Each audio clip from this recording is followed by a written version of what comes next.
et bienvenue dans ce nouveau tutoriel de notre série dédiée à Sonic. Aujourd'hui, on va s'intéresser à notre premier protocole de redondance qui sera le lag. On va s'intéresser notamment à deux types de lag, donc le lag statique où les interfaces vont être agrégées sans protocole de négociation et le lag dynamique, aussi appelé LACP, où là les interfaces seront négociées automatiquement via justement le protocole LACP.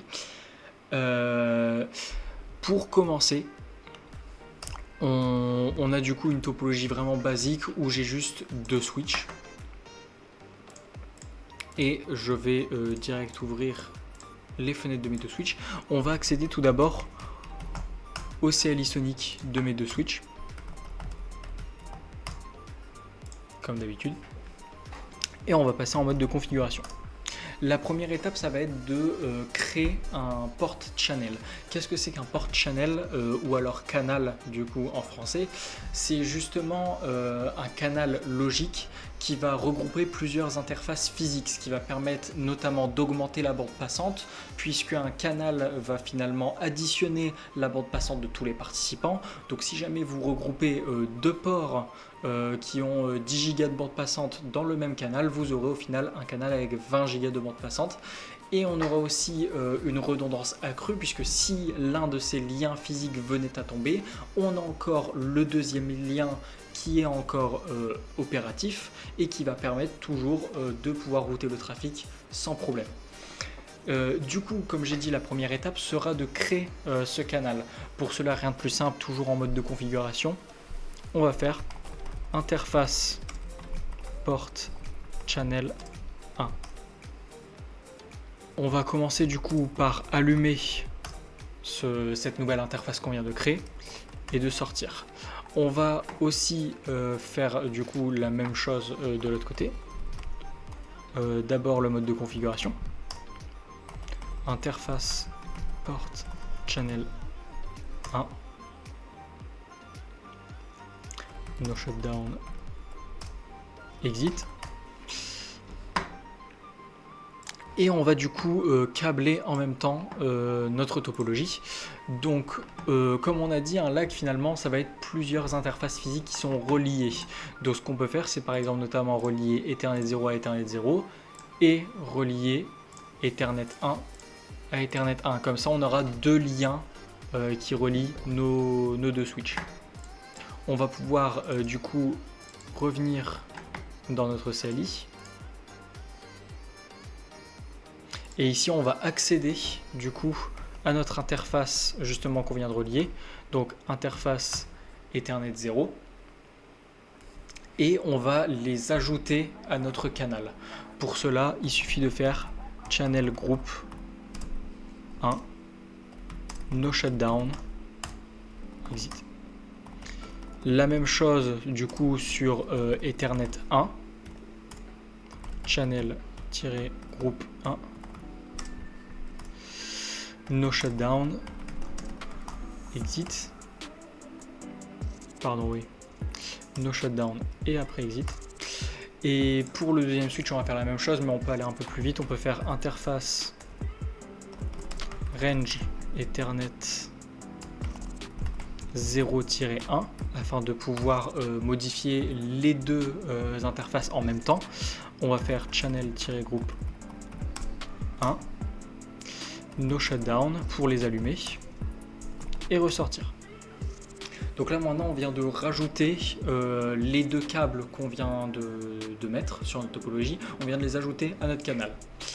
Maintenant on va devoir ajouter une adresse IP à ce canal pour pouvoir tester la connectivité, pour pouvoir pinguer entre les deux switches.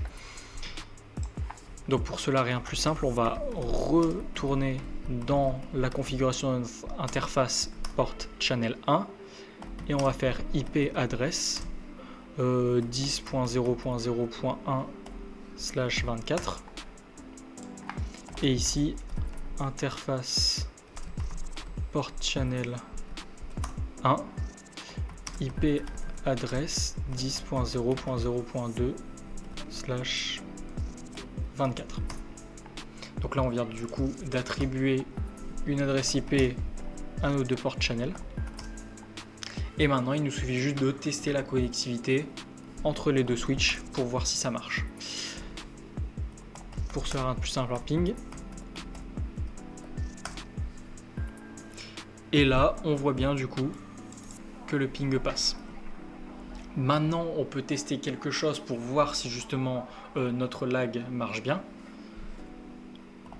On peut aller dans la configuration de nos interfaces et essayer de shut down une de nos interfaces.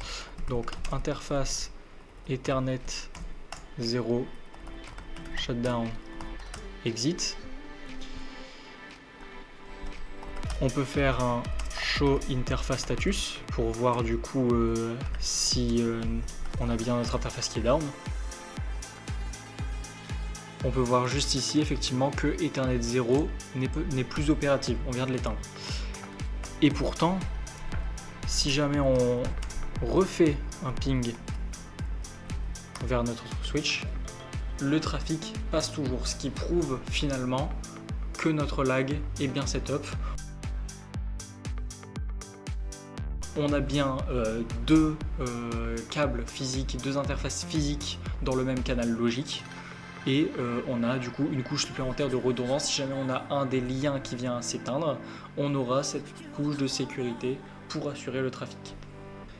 Donc j'ai dit au début notamment qu'on avait deux types de lag. On avait le lag statique et le lag dynamique, notamment aussi appelé LACP. C'est quoi la différence? C'est qu'en fait le lag statique c'est un lien agrégé qui va être fixe, où on va juste ajouter plusieurs interfaces à notre canal sans négociation. Le switch va juste répartir le trafic selon un algorithme qui sera basé sur l'adresse IP ou l'adresse MAC. Et si jamais une interface tombe, c'est possible que le switch continue à essayer d'envoyer des paquets sur cette interface qui n'est pas opérationnelle, ce qui va pouvoir provoquer des pertes de paquets intermittentes, mais le trafic global va rester disponible tant qu'au moins une interface du lag reste opérationnelle. C'est juste que la redondance n'est pas garantie à 100%. A l'inverse, dans le lag dynamique, aussi appelé LACP, on a en fait un protocole de négociation qui sera intégré entre les deux équipements et les liens vont être automatiquement synchronisés de sorte que le switch sait exactement quels ports sont actifs. Si jamais on a une interface qui tombe, LACP va immédiatement la retirer du port channel actif et va redistribuer tout le trafic sur les autres interfaces restantes qui sont actives. Comme ça, on n'aura aucune perte de paquets. Donc en résumé, le lag statique, c'est beaucoup plus simple à mettre en place, mais c'est moins sûr avec une redondance limitée, tandis que le lag dynamique, aussi appelé LACP, on aura une renégociation automatique intermittente, ce qui va nous donner du coup une redondance beaucoup plus fiable, avec une détection notamment des liens qui sont tombés et une redistribution du trafic. Donc du coup, dans ce tutoriel, on a pu voir notre premier protocole de redondance, le lag LACP, et ses deux modes disponibles sur Sonic, donc dynamique et statique. On a appris du coup à créer un port channel, à ajouter des interfaces physiques, à attribuer une adresse IP à ce port channel et à vérifier l'état, notamment les commandes show qui sont très utiles. On a aussi du coup testé la connectivité du ping et différents use cases pour cette topologie. C'est du coup la fin de ce tutoriel pour aujourd'hui, un tutoriel assez court mais très intéressant sur le protocole de redondance lag. Dans le prochain épisode, on va utiliser cette même topologie et l'étendre un peu pour pouvoir appliquer un nouveau concept qui sera les VLAN sur Sonic, très important. Si jamais vous avez aimé ce tutoriel et qu'il vous a été utile, je vous invite d'ores et déjà à liker la vidéo, à vous abonner et activer les notifications afin de ne pas rater les prochains épisodes. Et sur ce, je vous dis au revoir et à la prochaine pour une prochaine vidéo.